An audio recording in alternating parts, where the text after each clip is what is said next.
Hello and welcome to Gutshot, home of the hottest takes in Magic the Gathering. I'm Frederick, and joining me, as always, is my wonderful, slightly overcosted co-host, Will. That's right. Welcome to Gutshot, the only MTG podcast that is still using converted mana cost. If you're not already, hit the subscribe button so you don't miss another second of that juicy Gutshot content. Fred, how's it going today? Pretty alright. I'm a little nervous about those the new CDC guidelines just dropped. The hotter banned and restricted update. In that people are banned from not wearing masks indoors even if they're vaccinated. Right. I am scared for what this means for my place of work where people already don't wear masks. Yes. We got some updates about that at my workplace, and I'm just saying I'm keeping my mask on. I think everyone should just get ready for the idea that we might need to put masks back on for that thing that we will not say here so we don't get filtered or anything like that. So yeah, totally understand.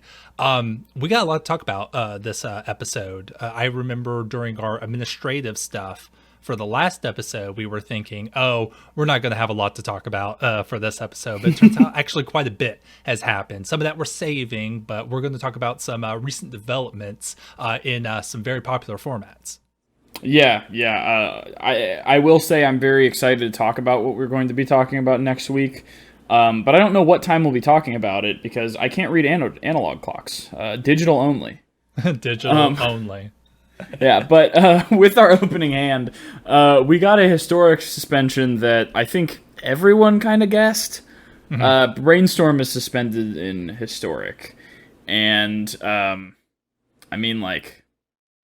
duh. I don't really know what to tell you. It's not even legal in Modern. It's a very powerful blue cantrip. For those of you who don't know, Brainstorm's an instant for 1 blue. Came out initially in Ice Age. Draw 3 cards, then put 2 cards from your hand on top of your library. So, Jace the Mind Sculptor minus for you millennials. Yeah. And it's obviously a very strong card in Legacy. You know, put cards you don't care about back on top and then fetch type beat. Or just, put a miracle on top. Just a very, very strong card. Doesn't quite have the crazy synergies in Historic that it did in other formats, but just the value of getting to draw 3 cards and then put 2 back on top has proven too strong for a format that has things like Arclight Phoenix. Will, do you think that this ban was justified? Yes, I think everyone knew that it needed a banned or suspended in this case, but I don't think a lot of people thought Wizards would have the gumption to actually do it.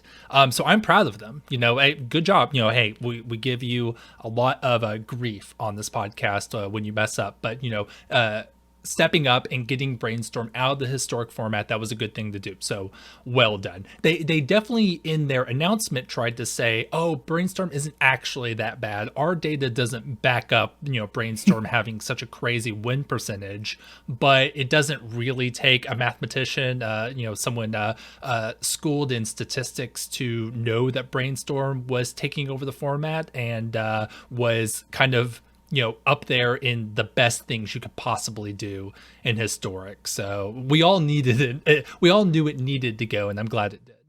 Yeah, let me ask you this. Do you think Opt is enough for historic, or do you think they're trying to find a proper power level for a blue instant? Do you think we might see Ponder or Preordain show up in historic next to kind of put their toes in the water? I wouldn't be surprised if something like Preordain shows up. The Wizards is absolutely willing to put in historically powerful, very potent cards into the format. They seem to be taking we'll just print it and then use the ban list to fix our mistakes. I mean, that's why Brainstorm was in the format to begin with. I'd like to think that the people at Wizards knew that Brainstorm would be one of the most powerful things you could do in historic when it was put into the format. I'd like to think that they are good enough Magic players to know that would have been the case. So I wouldn't be surprised if we get something that is of that caliber, because they seem to kind of print first and ban later. That's the approach they seem to be taking. Yeah, I couldn't agree more. Hopefully they will kind of figure out that like sweet spot in terms of power level, because I do think like blue-red blitz decks deserve to have powerful toys. Like even if it's a kind of deck I don't enjoy, I think it should have fun toys to play with. I think it should have good cards. But I think Brainstorm has proven a little bit too powerful. But a lot of cards are on the horizon that we'll sort of talk about next week, and we'll see if we can kind of figure that out. I think that Historic is a great opportunity to prove that Brainstorm does not need a critical mass of shuffling effects to be good. That's obviously a part of the power, and there are ways to do, consistent shuffling in Historic, but you don't have to be running 12 fetch lands for Brainstorm to be like the best blue cantrip ever printed. We now know that to be 100% true. So, that's another feather in Brainstorm's cap. Yes, you've been proven to be, like one of the most potent spells in Magic. Yeah, good job, man. Sit down. I do think that Is It Phoenix is still going to be a top tier deck. Like, obviously, that's the deck that, can kind of utilize Brainstorm, to the highest effect, and I think it's still going to exist. It has spells that can easily just slot in place a Brainstorm, like a Chart a Course or a few others. So that deck is not dead whatsoever, but it we do have to it is taken down a notch by the spanning or suspending. Yeah, we're supposed to correct ourselves and call it suspending, but I honestly don't really feel the need to do that, to be honest. Like, it's going to get banned when it comes off the suspension. It's only suspended so they don't have to give you the wild cards right away. It would be absolutely insane if they were like, oh, Brainstorm's fine now. They did that with Burning Tree Emissary. And that was correct. But, Burning Tree Emissary is also not Brainstorm. The only way I think that would make sense if for some reason they were like, oh, we're actually going to now give you Path Exile and Lightning Bolt. Like a format that gets those toys are really the only toys where Brainstorm would be permissible. But yeah, I just think Brainstorm, it's going to be banned proper as soon as they can do so due to their procedure. Yeah, damn, a format with Brainstorm or with Path to Exile and Lightning Bolt and like maybe fetch lands. Somebody should make that format. Yeah, I don't know if anyone would play that. Those cards, known to be unfun. I don't think that formats with those cards. I don't think anybody likes to play those formats. No one's clamoring to be able to play with those cards. I think it's a non-starter. But we've got a great show for you today. We're kind of responding to a video, and I'm sure we'll link that video in the description. But we want to kind of use it to springboard into a larger discussion. But first, actually, sorry, I'm getting a bit ahead of myself. We have some comments that we've received on previous episodes, so we want to say a huge shout out to our YouTube audience who's been keeping the comments flowing, and we want to respond to some. We've got some interesting kind of provocative ones here. Absolutely. We're all about previews today, but that's a good thing. Before we move on to our main phase, we just want to say thank you for listening to this episode of Gut Shot. It really does mean a lot to us.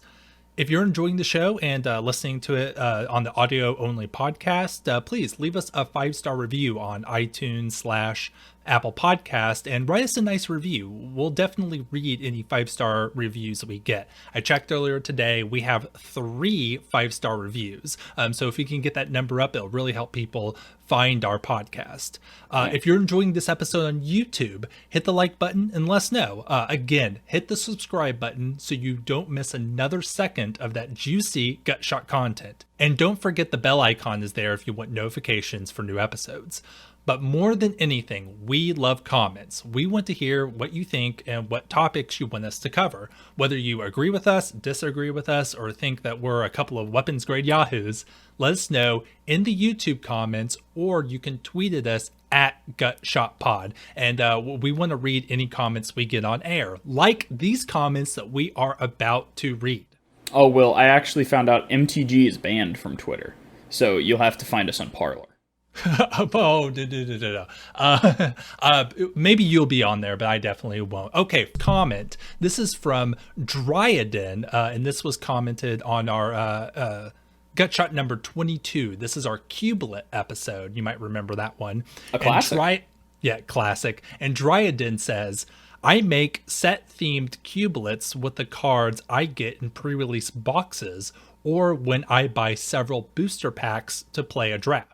It's wonderful to give a second life to those cards, and any person familiar with the game can join and play. And the best part of it, you can never complain about drawing too few or too many lands. Awesome format, smiley face. Man, what a nice comment. I'm so glad that we're talking about topics that other people are super interested in. Yeah, I am too. That was such a kind thing to say, and I think that's a good thing. I think we touched on that, but we can kind of expand upon it. Just giving a second life to your bulk, like your cards that you would have just like kind of put in a box and forgotten about after a draft, your draft chaff, is a wonderful thing to do. And Cubelet is a great way to do it because you don't have to worry about like whether the cards are the right power level for each other or whether they're fun to play in draft. You just kind of sleeve them up and don't worry about it, or don't sleeve them up and just play with them. Yeah, excellent idea. Yeah, on our episode, we talked a lot about having these like super tuned, high power cubelets. But yeah, you could just play with a pile of bulk and it'll probably be very fun. It will be very fun. You just got to make sure to take the lands out, Dryadin also linked their Dominaria cubelet. In a response, I mentioned that I was interested in a Dominaria cubelet, and they had already made one. So they linked to that, and it looks like a really sweet list. So anyone interested in cubelet or a Dominaria-specific cubelet, check out our episode on cubelet, Gutshot number 22 on YouTube, and you can see that link in the comments. Yeah, absolutely. I think that's a great idea. Listen to the episode while you're at it. We got a second comment from Meg C on episode number 33, Deck Techs, and I believe this is in response to our end segment. How much for Commander class on TCG? Will, do you know about that? Oh, yeah. So if you listen to that episode, you might remember that we created our own class enchantments, and Commander class, just absolute trash card, just like not even... Nothing good going on there, but they want to know how much this would be. I think that would actually be a really expensive card, because I'm sure it would only be like it would be the secret card in like Secret Lair, outdated artifacts that haven't seen play in 5 years. So it would be super hard to find. It would be super expensive. What do you think? I think, I'm going on TCG Player to look for it now, and it's giving me the, we no longer sell or buy this card or any cards deemed racist or offensive by Wizards of the Coast. Weird. Okay. That's very weird. Our last comment that we want to highlight here, YouTube comment from Michael Lee, and this was also on episode number 33, Deck Tech. So that's when we talked about Winota for 100 card historic brawl, and then Fred highlighted his teamer, Cascade, Ragavan, Jason Mind Sculptor deck. And Michael says, you should do an episode on card designing in general if you haven't already. Really enjoyed the end segment on this one. Man, our class enchantments were a real hit, weren't they? Yeah, maybe we're good at designing cards. We should apply for jobs at Wizards. Dethrone that living soy wojak, Gavin Verhey. Oh, yeah, well, we like Gavin. I think this is a great idea. Yeah, I think this is a great idea. Both of us have interesting ideas on designing cards. We have a lot of fun coming up with both serious and silly designs on this podcast. Maybe we should just have an episode where we just talk about our favorite designs for Magic and how we want to see those implemented in the future. Maybe we can make some new cards. What do you think about this, Fred?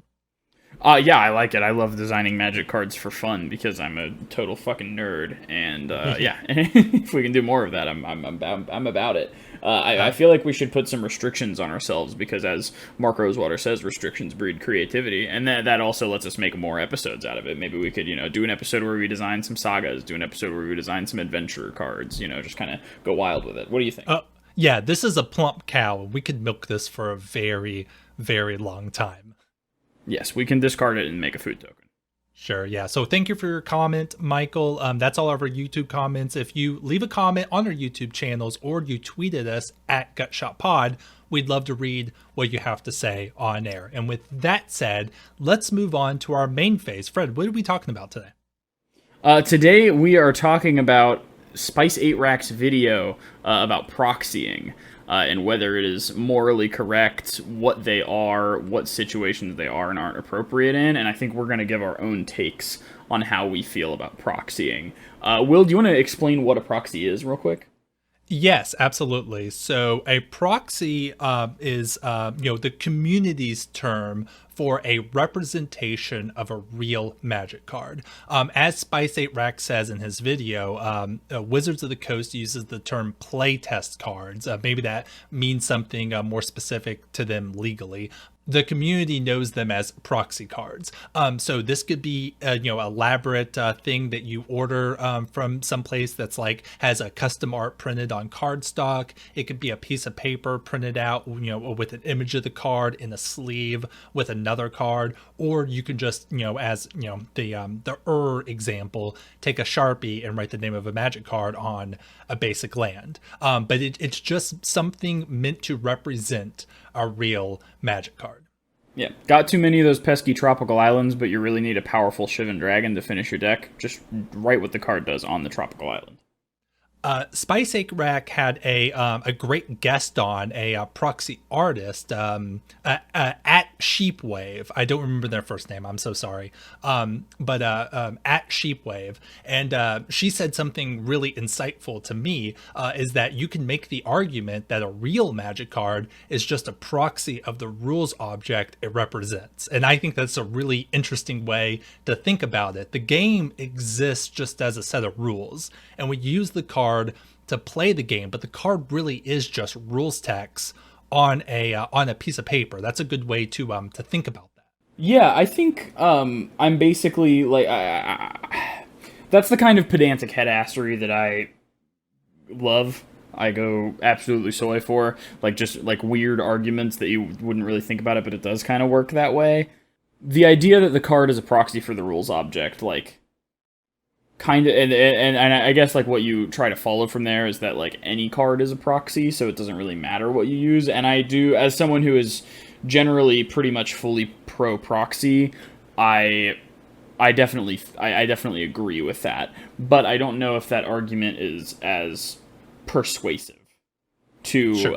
The sort of anti-proxy crowd, but I do think it's a really interesting way to look at it, especially when Spice8Rack said if you've ever used Ophiomancer, you've used a proxy because the actual token for the 1/1 Black Snake with Death Touch doesn't exist. I found that really fascinating. Oh, yeah. I want to talk about that later. Let's put a pin in that because I actually have some problems with that argument. Okay. But I do want to go ahead. I'm sorry for not remembering your name, but the guest on the video was Megan Burden, twitter.com/sheepycutie, who does artwork for proxies and has some really great pixel art fetch lands and stuff like that. So she was the guest that Spice had on his video. So, yeah, okay, so, well, let's just talk about, so obviously the argument here is proxying okay? Is it good? Is it bad? Does it hurt Wizards or anything like that? For those who haven't watched the video, Spice comes down pretty hard on, yes, it is a good thing. You are not hurting anybody. It's, the title of the video is Why Proxying is Cool and Good, actually, featuring Sheepwave. So he's very pro proxying.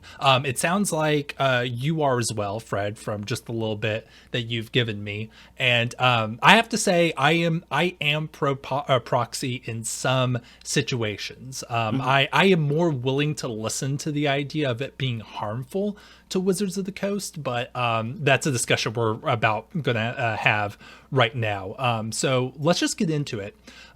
Fred, I'm going to ask you just straight up. Do you think that proxying is theft? No, I don't think many things are theft. Okay. I think it is, like he said sort of in the video, copying. It's the same, it's akin to piracy. Yes.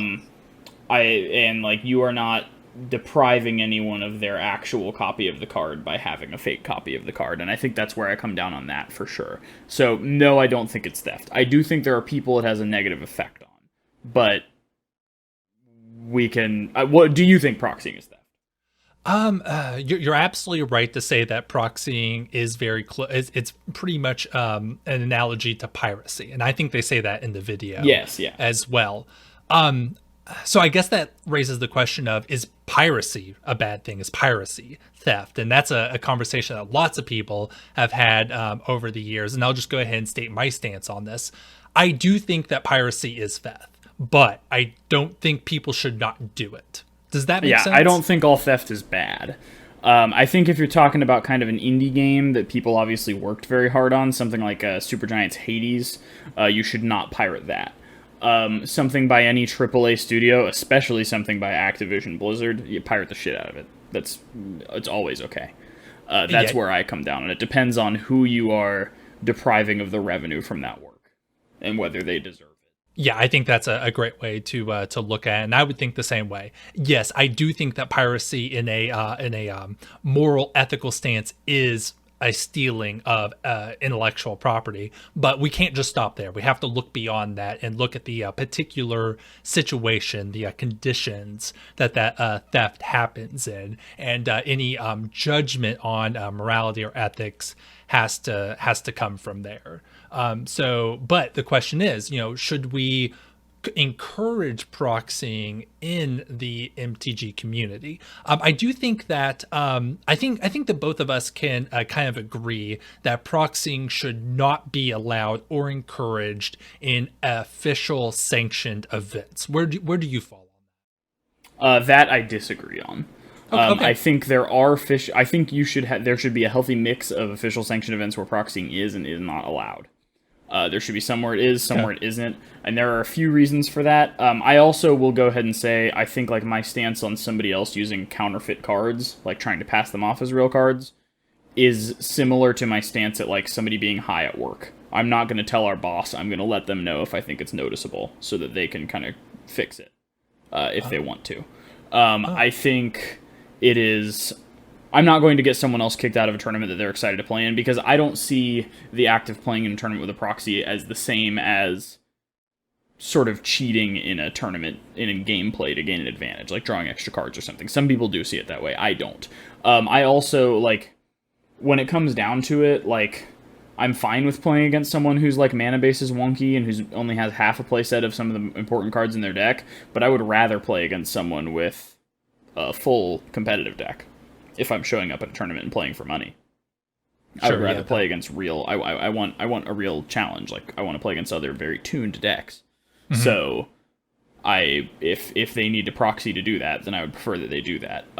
With that said, one of my favorite experiences in Magic the Gathering was starting with a very bad version of Mono Green Devotion, which did have some proxies in it at first, but when they stopped allowing proxies at our local game store, I had to take them out and replace them with a lot of subpar cards, and slowly getting like second or third place a few weeks in a row and getting to buy one Garruk and then 2 Primal Commands all at a time and kind of build up my deck, and it felt like the progression was really rewarding. I feel like I really earned Mono Green Devotion, and that's probably why I stayed playing it for like 6 years.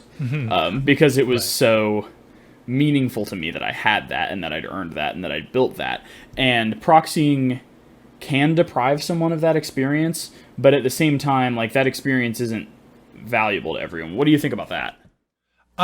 Yes, all of your arguments make sense there, but I do have to kind of come down on the side of I think that there needs to be a hard line in between sanctioned Magic with real Magic cards and unsanctioned Magic that allows proxies, and that's pretty close to what the status quo is with Wizard's stance on proxies. I think, and this kind of segues into the idea of, does proxying hurt Wizards of the Coast? Regardless of whether it's ethical or moral, are you hurting their, standing? Are you like making them more financially precarious by proxying the cards? If it's sanctioned and Wizards is like, support, giving, prize support in whatever way that would be, I do think that, it needs to be real Magic cards, because it is, sponsored, sanctioned by Wizards of the Coast. And I do think at a certain point we have to say, I am invested in the health of this game. So, I want to support the company that is making it in a way that I am comfortable doing. And I think using real Magic cards is, kind of the baseline for being able to do that. But I do think that there should be room for stores to do unsanctioned tournaments and have that be completely okay with Wizards, where you can have like, okay, everybody gets 5 proxies, or a full proxy, it's just like a standard whatever playing deck you want type of situation. So I'm kind of on the fence of that. I definitely don't want proxies at like day 2 of a GP. I don't think that is good for Wizards or good for the impression that the game would have on other players. Does that make sense? Yeah, I think GPs, I agree with you. My concern right now is that Wizards doesn't allow proxies in non-sanctioned events at WPN stores. Like, you can't have a tournament with prizes at all, even if it isn't reported to Wizards. And that's just a level of control I absolutely don't think Wizards should have over local game stores. I do agree with that. I think that's Wizards overstepping their bounds a little bit. Yeah. Yeah. I will say, so, like, at Pokemon Nationals, there was a sort of side event where you could sit down and you would you would be on a computer, you would be logged into a Pokemon TCG Online account that had every card in it. And you could just build whatever you want and then play in tournaments against the other people there. So you could literally play whatever deck you wanted. It was like as if it were Proxy, just kind of a play what you want event against real people in person. And it was a lot of fun. And like, if GPs could have events like that, that would be really awesome, I think. I think just... So, this is kind of all over the place. I don't really give a shit if it hurts Wizards, to be honest with you, because Wizards doesn't seem to really give a shit if they hurt players. They're going to keep, like, monetizing the game in an incredibly predatory way, taking cards that... I mean, I don't want to be conspiracy theorist, but I feel like if the game wasn't owned by Hasbro, it would be a lot more affordable. Things like fetch lands... You were bringing the gut shots today, aren't you? Yeah, I am. I'm paying life for all of them. I think this game would be a lot more affordable if it wasn't owned by Hasbro. And the fact that, like, fetch lands are this expensive, I think, is really Hasbro's fault, because, when Wizards of the Coast had control of printing this stuff, they were a lot more liberal with it. And like a lot of the staples that they sort of milk every time there's a Masters set, they pick those couple expensive cards to reprint and let the other ones kind of accrue value. Makes the game just out of reach for some players. And if proxying is the answer to that, then that's fine. I think if the most expensive competitive cards in Modern were like $20, then I would not want any proxies at all, because that is an amount where if you can afford to show up and play Modern, you can afford to slowly work your way up to those the way that I did. And I think that progression is fun. Now, granted, that progression isn't fun for everyone, but like, I think that's kind of a rite of passage for from players, especially younger players getting into the game, is like playing with a crappy deck for a few weeks while you save up store credit from getting wins to build the deck that you really want to play. But with things like, if the deck you really want to play requires a couple of Wrenn and 6 and a bunch of fetch lands, it might literally be impossible. Or it might take like 4 years of you doing that at your local game store to finish that deck, and that's just, or to get it to a playable state, and that's just unrealistic. And in that case, I think proxy, when the game is this expensive, proxies are kind of become a necessity. Okay, that makes sense. Megan in the video makes a great point when she says that she does not create proxies for cards that are under $1 cards that are between $1 and $20, because she said she thinks that that's like the sweet spot for cards, like cards that you should be supporting your LGS by buying in the store. Yeah. There's that very popular quote by Richard Garfield, where he said many years ago, said that he didn't want Magic to be where to like one card was more than $20. That's $10, a very, I thought. Something like that. It's a very, very old quote, but that kind of fits right in line. If you're a Magic player, you're spending a couple hours at the LGS, you buy a $10 a single, and then you spend $5 to enter whatever random tournament that is today. That is kind of like that, really, and then a couple of dollars on like drinks and snacks. That's a great sweet spot to support your LGS. But yeah, so you can split the difference between spending that money and supporting them and saving the 200 or however much Guy's Cradle costs these days. Right. You can keep that money in your pocket and just write it on basic land. Yes, that I agree with. I think, it's reasonable to expect people to buy Arid Mesas at their shop right now because of especially price. Especially right now. Yeah, but like Ren and 6, like that card is artificially expensive. There are some players who will just never be able to afford it, and I think they still deserve to get to play with it. So like, what are you going to do there, right? But Arid Mesa, like, you can show up to your LGS with Pain Lands and Fast Lands and play Red, White, Burn while you save up for the Arid Mesas with the matches you win, and maybe drop a couple games because your mana base isn't as consistent or you draw too many lands in the late game. But, like, you'll sort of stop dropping those games as you improve your list. That sounds exactly like the boomer argument against getting rid of student debt. It's like, hey, I had to suffer. You all have to suffer now, too. Oh, no. I'm not saying I suffered, though. I enjoyed that progression. I thought it was fun. Right. Yes. Also, you need to get rid of your student debt in order to live. You do That's not true. need fetch lands to live. Yeah, that's true. I could just see you saying that while, like, shaking your fist and trying to get kids off your lawn. Yeah, maybe. Yeah. Well, this is a really interesting conversation for us to have because we are varying levels, but we consider ourselves to be very competitive people. We play, spend a lot of time playing like a competitive modern at LGSs, and we have made no secret of the fact that we are not really commander players. Now, Spice8Rack in his video really leaned into the idea of commander first. And that makes sense. A lot of MTG content creators really do play the game commander first, and then everything else is secondary to that, while we're really more competitive focused in the way we think about Magic. And that's a good thing to keep in mind because EDH is at its core supposed to be a more casual format. I'm trying to stretch myself a little bit and think about this situation in a more casual environment where it does make a lot more sense if you're just playing a janky commander deck against other people's janky commander decks.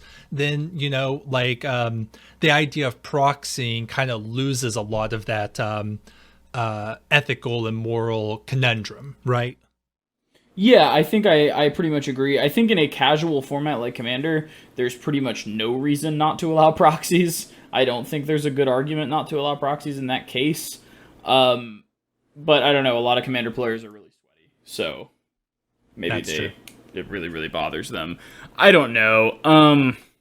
And a lot of people play Commander at their LGS in sanctioned or unsanctioned Commander pod tournaments, right? So we got to consider that as well.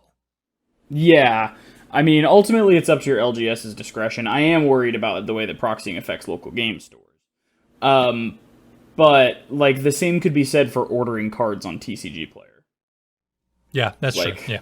Yeah, like, that doesn't help your local game store either. That hurts your local game store, really, unless you're eventually going to sell those cards to your local game store. Yeah. I honestly don't know. I really go back and forth. I think this is a very nuanced topic. And, like, I really do feel like it's a game. Don't get so sweaty about it. At the same time, I enjoy the progression of building a deck up from scratch. I do feel like... this strangely kind of reminded me of the time skipping in Animal Crossing thing, where, like, people would get really mad at other people on Twitter for, like, setting their Nintendo Switch clock ahead so they could get more stuff in Animal Crossing, so they could, like, move their game ahead. And that's what it feels like to me, like, proxying or using counterfeit cards versus... Sorry, my cat's right next to my mic. Versus using actual cards, like maybe the person using proxies is just kind of skipping ahead because they don't enjoy the grind of putting a deck together. And if I'm telling them that they have to use real cards because I did, then I'm kind of just telling them to stop enjoying the game the way they want to and start enjoying the game the way I want to. And that just doesn't seem fair, Sure. Yeah, that makes a lot of sense. LGS is the one thing that I'm very concerned about hurting. And I think probably the thing that's worth the most to worry about in this situation. For casual situations like just playing EDH in a friend group, I 100% with Spice when he finishes his video saying that if it helps you sit down and have fun playing a game that you enjoy with people that you want to be around, then yes, proxying is absolutely the correct thing to do, you know, because it gets people together and playing the game. And at the end of the day, that's what's important. So if I'm, you know, playing EDH in a non-sanctioned setting and someone has, you know, proxied cards, I will not care at all, you know, because, you know, it's just for fun. It's just people enjoying a game that they love. So that's where I fall on that in a casual set. Yeah, I will say I like the way Magic the Gathering cards look, and I like looking at them on the table. So if somebody's deck is half, like, ripped in half note cards with the stuff written on it in pencil, that does irk me. I would prefer people just print out images of the cards or use, like, actual counterfeits. Yeah. I wanted to ask you about this. Spice has a section of his video where he talks about proxies versus counterfeit. Let me ask you, where do you think the line is between proxies and counterfeit? I mean, I think like it's very clear when you're attempting to pass something off as a legit Magic card. If you alter the art to where it would be easy to look up and see like this isn't an actual art for this card, I think that's fine. If you put fake or proxy somewhere on the card, I think that's fine. Honestly, I think using counterfeit Magic cards is fine as long as you can get away with it and you're not trying to sell them to anyone as the real thing. If you can have your counterfeit fetch lands and like use them in your local Modern for a few weeks, I honestly don't give a shit if they look real enough. I just don't want you to go and sell them to a player as if they're the real deal. Sure, yeah. Okay, that makes a lot of sense. How do you feel about Wish.com proxies? Do you know what I'm talking about, where you can order bulk printed counterfeit Magic cards from Chinese printers? Do you know these? Yeah, like fetch lands and stuff. Just a big stack of them. Yeah, I think those are fine as long as you're not trying to trade them as if they're real. What I would honestly do if I decided to use those would be write fake on the back of them. So that, like, you know, they're going in a sleeve and I can use them at whatever tournament I'm going to use them in, but, like, if anyone steals them, they're not going to be able to trade them to someone else because they have fake written on the back of them in Sharpie. Yeah, okay. That would be I think that's the way to responsibly use those. Yeah, you know, I'm torn on this. I do think that the Wish.com proxies really do hurt Wizards. And, you know, there is a point where I have to, like, you know, worry. I mean, I know you're a lot more hardline on this, but, like, I love Magic. I don't want Magic to go anywhere. I do want Wizards to succeed as a company making the game that I want. And then I look and see that they're, doubling their profits every single quarter, you know, whatever it is, in all of these investor meetings that they have. But I do think that the Wish.com proxies are kind of towing the line of this is actually really hurting the viability of, you know, making Magic as a game. But, you know, if you're going to play with proxies, why not play with just the closest to the real thing that you can get? You know, it's like, why print out the card when you could just use the card printed on the card, you know? But yeah, definitely, we can definitely both say these should not be traded or sold or anything like that. We do not want that in the community. Oh, absolutely. Even the most pro proxy people have to kind of agree with that. Sure. Absolutely. Yeah. I think we're kind of, we have some disagreements, but it sounds like we're pretty much on the same page together. And with Spice8Rack, proxying is good for players. And if it gets players playing and enjoying the game and enjoying the company of the Magic community, then that is only a good thing. Yeah, I think I 100% concur. Yes. So let's talk about Spice8Rack. I know that he's one of your favorite content creators. Yes. What do you, if you, as much as you can say, can you tell us a little bit about him and what makes him a great content creator in your eyes? Yeah, so I found him when he had like 100-something subscribers, and I think I originally suggested trying to get him on our podcast, and then like 2 days later he blew up. I remember you saying that, yeah. Yeah, so that's just not a possibility anymore. But he's awesome, and I think mostly because he is sort of injects political prescriptions that are in line with my own into Magic content. When so much of the gamer space on the internet is occupied by reactionaries who sort of brand themselves as apolitical because their political prescriptions are the norm, it's really refreshing to see someone who makes content about a game I love with a sense of humor that's basically identical to my own, except he's better at it, and with just like subtle jabs at politics that I find repulsive, and like subtle endorsements of politics that I agree with. Leftist politics. Right. he's BreadTube, right? He's squarely within that aesthetic. Well, yeah, he's done voiceovers for like H-Bomber Guy and the big ones of BreadTube. We're in Hell, like those kinds of people, and vice versa. They've done stuff on his channel, which is really great to see. And then he's had some videos that are just explicitly BreadTube, don't really have much at all to do with magic.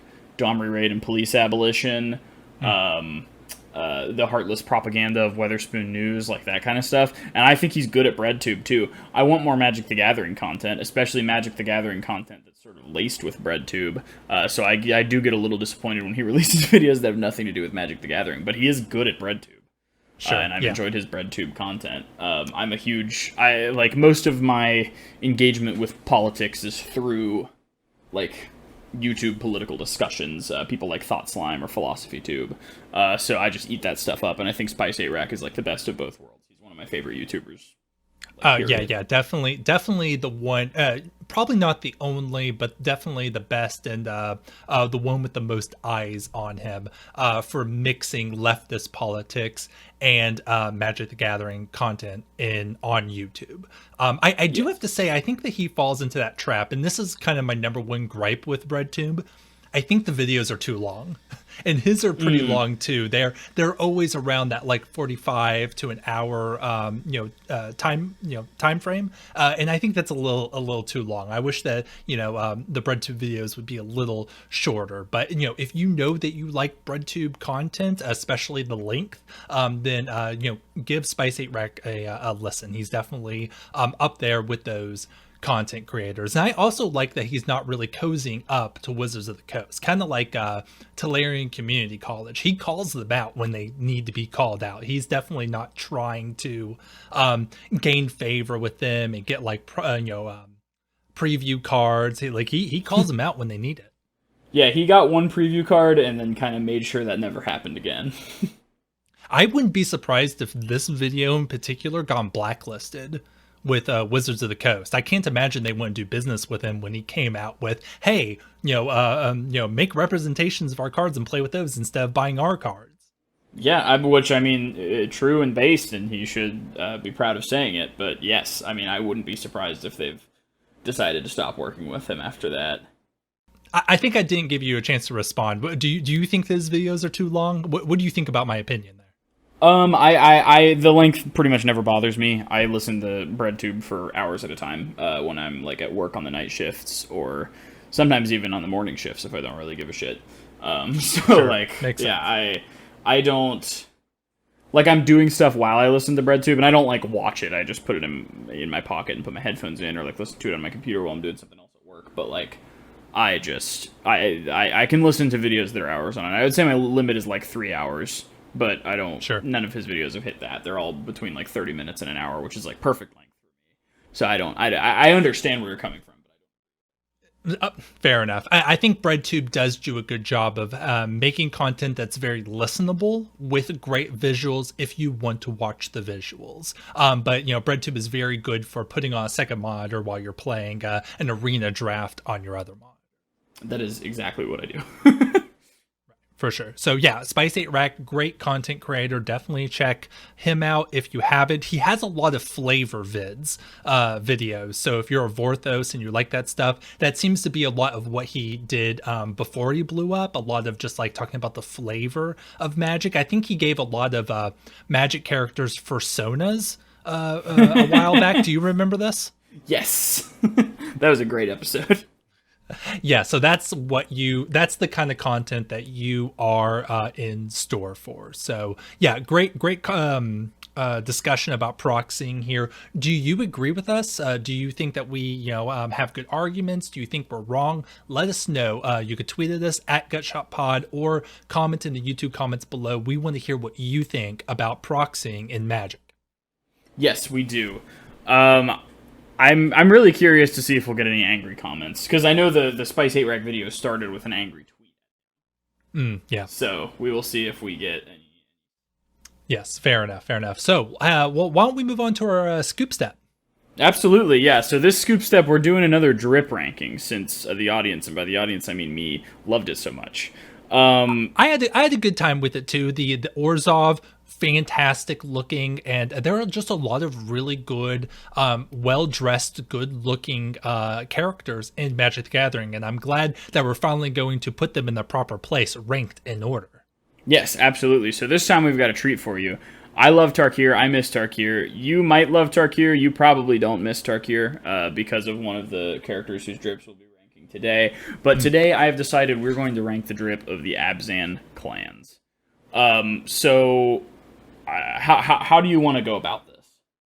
Okay, so I have the art in front of me, and it'll be on the video as well. But I gotta be honest, some of these cards I don't recognize off the top. Do you have the card names in front of you? Oh yes, yeah. We're going for some draft chef drip. Oh, okay, sounds good. Then why don't you, in order, we'll start from the first one. Tell us the card name, and then we can discuss the drip, and then we'll move on, and then afterwards we'll rank these. All right, I dig it. All right, so this first one is Disowned Ancestor. He was that 0-4 that could outlast. He was black. He saw a little bit of standard play as like a very bad hangerback walker. And I gotta say, I like this drip. He's got the kind of sand thing going on. He kind of like reappears and disappears in the sand under the kin tree, and I think the color scheme works for him. Mostly, I mean, it's mostly like sepia tone, but I think he's got kind of like a terracotta soldier vibe going on. And those terracotta soldiers, they were locked in that tomb because they had too much drip. So those terracotta soldiers are absolutely terrifying, as is that curved sword. Man, I do not want to see that thing swinging towards me, but I gotta dock points. It's very monotone. I think that contrast is something that you can't overlook, and there's absolutely no contrast going on with this outfit. It's I gotta take points away. I don't know, what if the sand was spelling out by any means necessary? I don't know. Sand, it's irritating. It gets everywhere. I definitely wouldn't want to get close to this individual.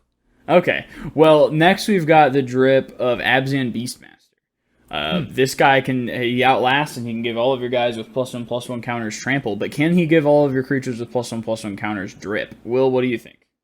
Okay, first of all, big props to having the fortitude, the will to walk amongst these absolute gargantuan beasts. You know, like what a powerful stance. Just sitting there, like, oh yeah, this is my absolute titanic elephant friend, Greg.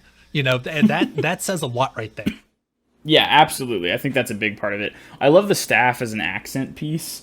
You know, it's kind of like, you know, you get divorced and you have in your 40s and you have like two options: buy a new car to compensate, or buy a weird wispy staff and hang out under some elephants. And I think this guy made the right choice.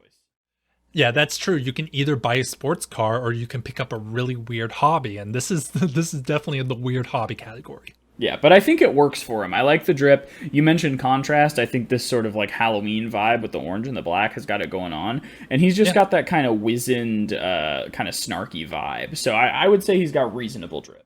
It's the goatee. I think that gives that air of intelligence. I like the points. I like how the shoulders come up into a point to accentuate his accentuate this character's pointy ears. I think it's very angular. I like that. So yeah, I would say this character definitely has drip. All right, so on to this next one, the Enoch Bondkin. This character just has no drip. He's wearing exactly the same thing as all the other people behind him. He doesn't look like he's excited to be there. He's got a glowy spear, I guess, but it's just sort of the default Abzan colors, and he's got like this weird infinity scarf that he's not wearing correctly. Like he just like saw it on Pinterest and got excited, but he didn't learn how to wear it, so he looks kind of like a fool. I don't think he has drip. Yeah. It's almost like he is trying to cosplay as a Mortal Kombat character. You know what I mean? Ouch. Yeah. I know Sub-Zero is the blue one. Wasn't there a white one that had like the white outfit? Do you know what I'm talking about? I gotta be honest, I don't know a lot of Mortal Kombat lore. I remember watching the shitty movie. There's Scorpion, Sub-Zero, Reptile, and... Noob. Noob is one. That was the all-black one. Yeah, maybe. Yeah, that sounds right. I don't know if there was a white one, though. Maybe not. Okay, I don't really care for the drip of this one. This is like hashtag mall ninja, right? Cosplay outfit. I'm willing to bet that halberd or whatever he's wearing, or whatever he's wielding, doesn't even have a sharp edge, like the powerful stance. But yeah, nothing really going on here. So this next one I think has quite a bit of drip. This is Anna Fenz the Foremost, and I have actually used this one in Modern in like an Abzan Coco type of list. Yeah. She's a pretty strong card. Honestly, if she wasn't as overshadowed by Siege Rhino, I think she would have been like sort of the standout card of the Abzan, but we live in a world where Siege Rhino exists. Anna Fenz has got the sword, and she does not have a Mall Ninja vibe. She looks like she knows how to use it. She's commanding 2 goats, which is just already enough for me to want to flee in terror, but the goats even have drip. They've got that cool forehead thing, and she's got these kind of purple capes trailing off, and she's like standing up in her weird like go-kart with the goat cart. And I don't know, I dig the armor. It looks... I can't even really explain why she's got... It's like she's got hammer pants, but with armor over them. And I think that's incredible. I think she has immense drip. I would say so. The outfit, actually understated, but sometimes that's great. Great contrast with the white and red. Powerful pose. You know that she is in charge. She is going to empty your graveyard, so be careful. And the goats, I mean, I don't want to get gored by that. Those horns look terrifying. Yeah, absolutely.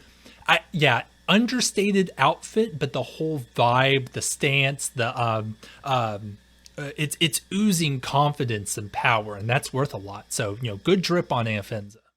Yeah, absolutely. So, do you know this next one?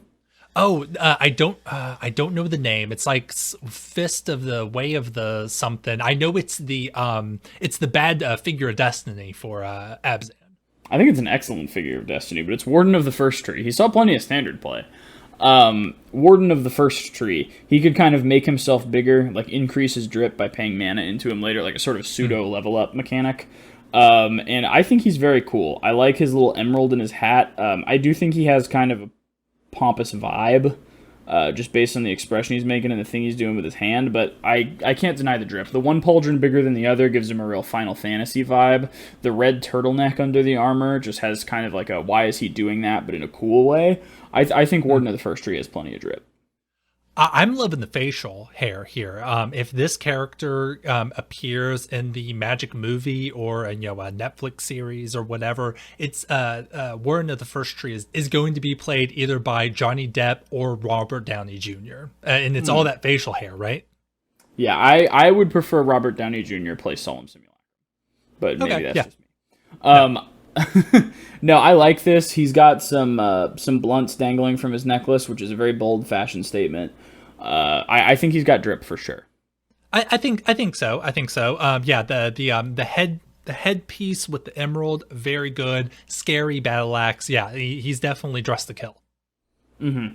So this last one, we're finally answering the age-old question: does Siege Rhino have drip? I would say yes, because Siege Rhino is adorned in all of those what are they, diamonds, like little pieces of armor or decoration. They're literally dripping off the Rhino. It's even got one dripping off his horn. I would say yes, he has drip. Just look at him. All right, I've got to disagree with you strongly here. I think Siege Rhino looks like a fucking clown. It looks like a bunch of kids were flying kites too close to him and they got stuck on him and he can't get them off because his stupid stubby legs can't reach them to remove them. I think he has no drip. Somebody's stupid tent is on top of him. I think that's really cringe. That is not an accent piece. Covered in kites, bad, no drip. You used me for land development. You used me as real estate.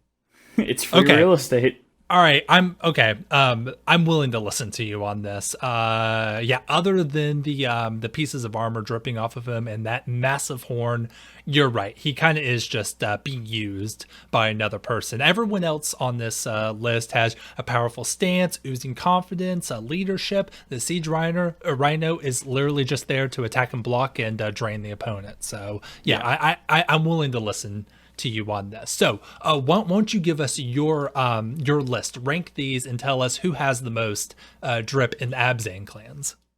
All right, number 6 got to be Anok Bonkin. Get him out of here. Yes, number 5. I agree. Beta male siege rhino just being rode into battle by someone else. Garbage, no drip. Number 4, probably disowned ancestor. Maybe he was disowned for having no drip. Number 3, Abzan Beastmaster. A little too condescending now that I look at it a second time, but I do respect him for being under the elephant. Number 2, gotta say Warden of the First Tree. The blunts on the necklace as an accent piece. The Final Fantasy looking pauldrons. I'm really feeling it. And number 1 has got to be Fenz of the Foremost. So much drip that like goats have to pull you around because your drip is too heavy. I gotta say Fenz is number 1. I wish I could disagree with you, but unfortunately I gotta agree with you. That's my exact list. That is your exact list? Yeah, exactly. I think that you nailed it, and I appreciate you talking me down on Siege Rhino, or I was going to make a huge mistake. I'm glad. Friends don't let friends say Siege Rhino has drip. Yeah, for sure. So there are all sorts of different factions, clans, guilds that we could talk about. I can't wait to do this again. I think there are a lot more characters that need to be put in their place in terms of their fashion choice. Yeah, who will we drip rank next? Comment below. The Mir, the Ixalan Pirates. Who do you want to drip rank? Oh yeah, lots and lots of options. So thanks for putting that one together. Lots of fun as always. How do you feel about wrapping this episode up? I feel pretty good about wrapping this one up, Will. All right.